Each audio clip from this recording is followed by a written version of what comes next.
In this history lesson, we're going to learn about how archaeology is used as a primary source. So, we've looked at this picture lots now. This is our picture from the Street Through Time book, and it's the picture of an Iron Age settlement.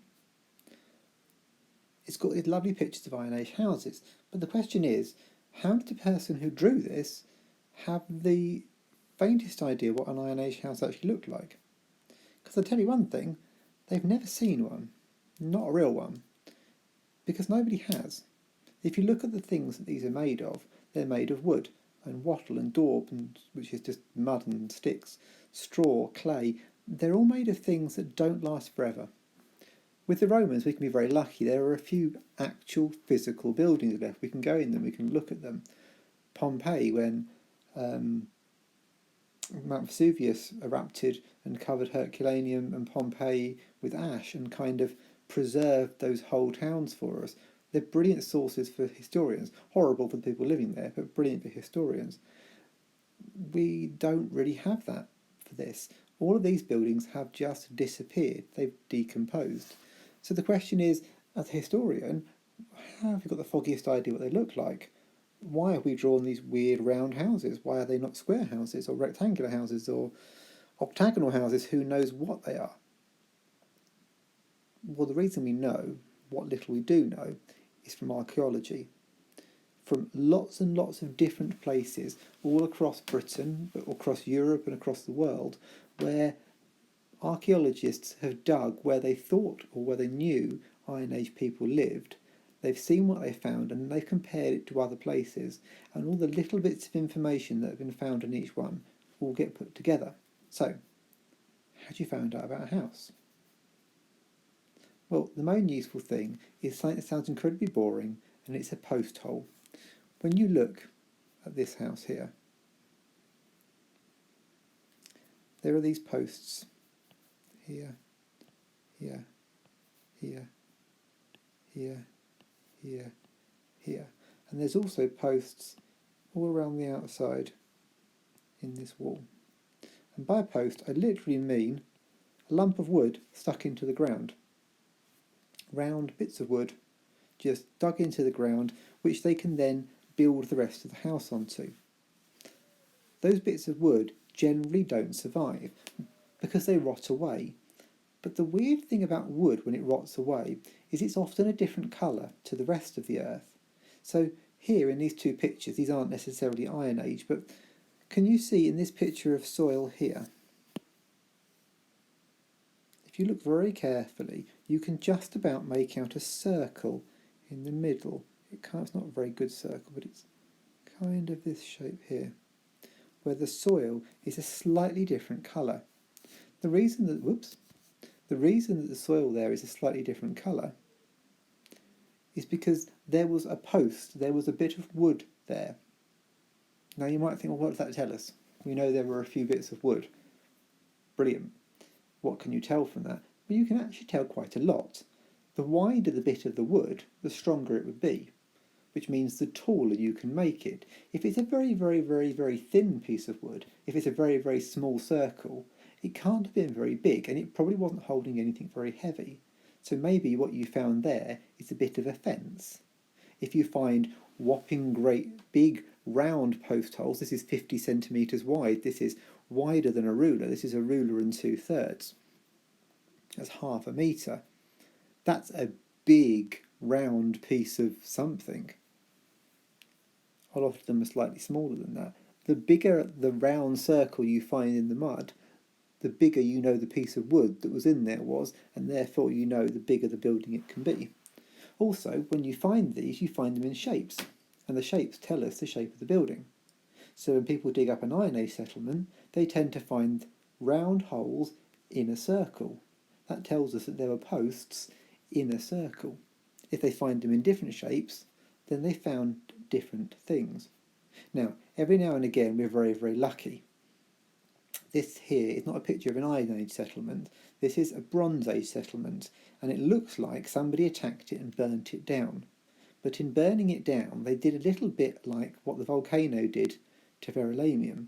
It got covered in soot and ash, and it's kind of been preserved. So here you can see not just circles of holes, but actually bits of wood are still in them.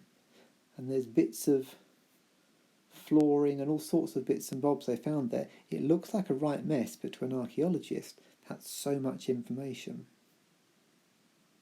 Now, there are two incredibly good videos that I would like you to watch. I can't put them in this video because A, it would make it really, really long, and B, they belong to somebody else. But I can post them with this assignment.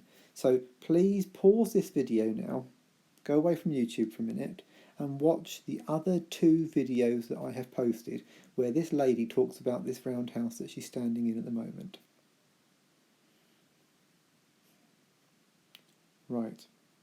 Assume you're back from watching that. It was a really interesting video, and as you can see in the video, you can see these posts around the outside that are holding up the roof. Those things that give us the clues. There's also a hole in the middle there where the fire is, so if you find a load of circles in a circle, you think you found a roundhouse, and if you find a bit of burnt soil in the middle, you've probably found the fire.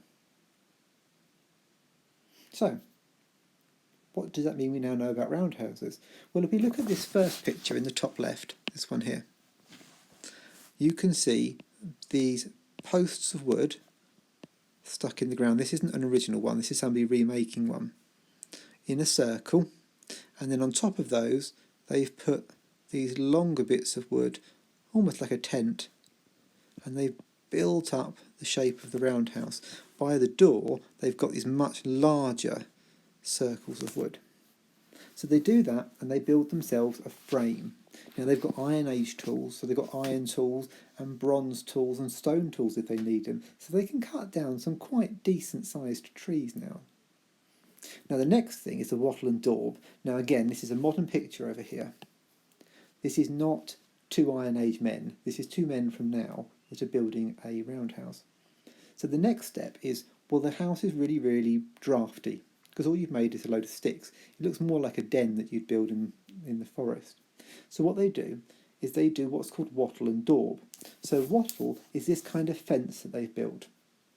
So they stick more little sticks in the ground, in between the big sticks, and they weave in and out of it thinner, more flexible sticks. This gives some walls to the house, but they're not very good walls. Those walls have got lots of gaps in it. It's going to be freezing in the winter. So what they do is they take daub. Now, if we look at this third picture here, let's call this number 3.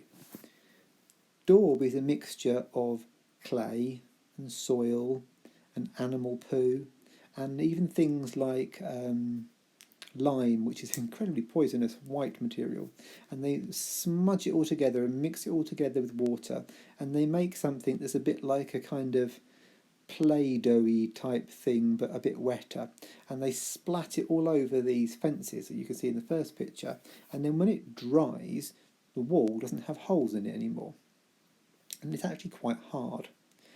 If you ever go to our forest school has got a very, very, very small roundhouse in it, and the walls of that are made of wattle and daub, and they've lasted a long time. Finally, they have to build a roof, and they build the roof, or fill in the roof. They've got a roof, but they have to fill in the gaps, and they do that using straw or reeds, and that's called thatching. You still see thatched roofs sometimes nowadays. So between all those bits, they can piece together a house. Now, we are guessing a lot of this. All we know is that there are posts in the ground in a circle. The rest of it is mostly guesswork. But every now and again, they'll find a little bit of this wattle and daub still there, still buried under the ground. So they've got a slight clue. And like the lady said in the video, they know that some of it was decorated. So, your job today is going to be to draw me the inside of a house and decorate it. But it's got to look Iron Agey. So that leaves us with a question. Now we know vaguely what an Iron Age house looks like, how do we know what sort of designs they would use? Now that lady took us on a walk around their Iron Age house, and we can see these lovely designs on the walls. They're very swirly, lots of twirls and swirls and curly bits, lots of patterns and dots and repeating things. If you watch her video, you can probably pause it and get some better shots than I did.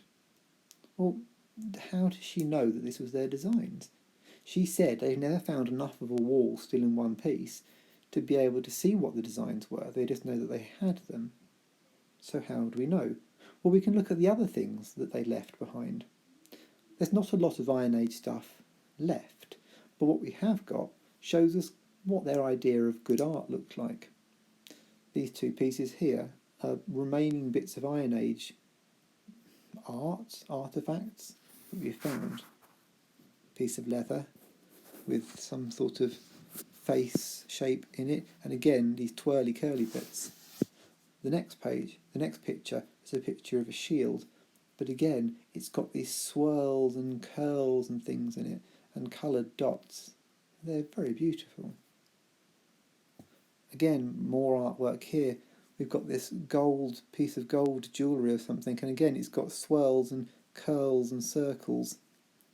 We've got some buckles here. They've got, again, the swirly, curly designs on them, but they've also got horses. Horses are used a lot in Celtic artwork because horses are very important to Iron Age people. We've got this statue of a person's head. Doesn't look massively like a person. They've gone all artistic. He's got these swirly, curly eyebrows. These round eyes that seem to join to the other eyes. This swirling, curling moustache.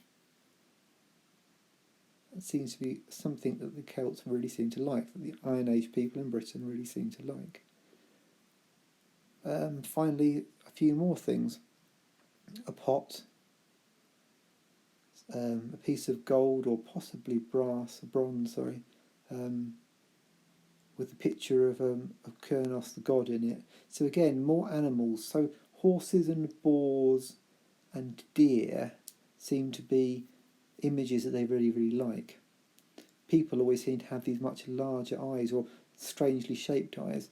And up here, we've got a torque, a piece of jewellery. And again, when you look very closely at it, it's covered in this Celtic swirling, curling design.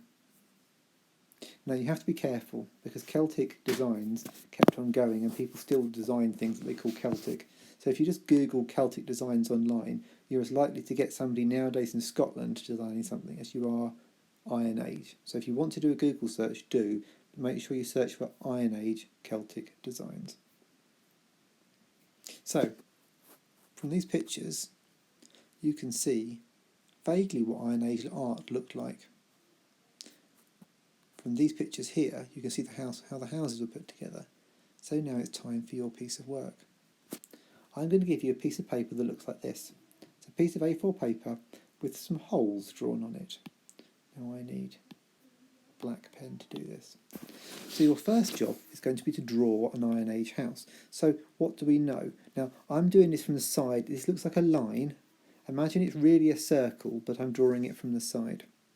So I know that there would have been posts in the ground.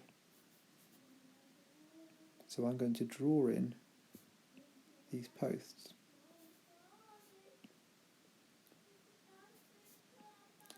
And I know that on top of those posts they would have put other posts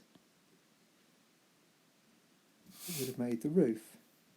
So I'm going to draw in the roof like this, and posts on top of each of these, all joining together to make this outline of a Celtic house.